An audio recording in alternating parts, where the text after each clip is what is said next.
Dan Graziano here with Mike Reiss at the NFL owners meetings in Phoenix, Arizona, where the New York Jets have filed tampering charges against the New England Patriots for comments that Robert Kraft made about Darrelle Revis the other day. You're laughing I am because laughing. this is all very silly. What are your thoughts on this? Well, I mean, we're at ESPN, a professional organization. You'd almost think we're at the local TV, with the high school fights, between two professional organizations. It hasn't been a very exciting NFL meeting in terms of big rule changes, big news, so leave it to the Patriots and Jets to spice things up a little bit.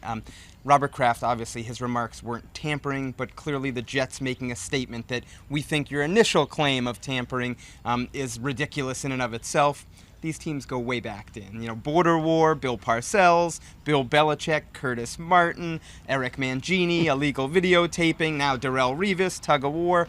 Nice to know that as things change over time, the NFL's always evolving, that you can always count on the Patriots and Jets to be going at each other. It is a fun rivalry, no doubt. But when I think of that tampering rule, it just seems to be a silly rule. I mean, what Woody Johnson said about Darrelle Revis when he was still under contract with the Patriots, saying we want him back, that's the dictionary definition of what the tampering rule is. You're not supposed to say that because that's a way of communicating a message to a player on another team that you'd like him to sign, and that's why the rule's in place. But it never gets prosecuted, and no one ever gets banged for it. So why have it at all if they're not going to take it seriously? It's a great point, and I think the league is saying we are trying to take it seriously. But see, to me, the line is this: everyone pretty much tampers. I think people would agree with that, but most people aren't foolish enough to say it publicly like Woody Johnson did. So to me, that's the difference here. And do I think that Woody Johnson's remarks compromised the Patriots' chances to re-sign Revis? I personally don't, because I think Revis was going to go to market anyway, regardless of anything,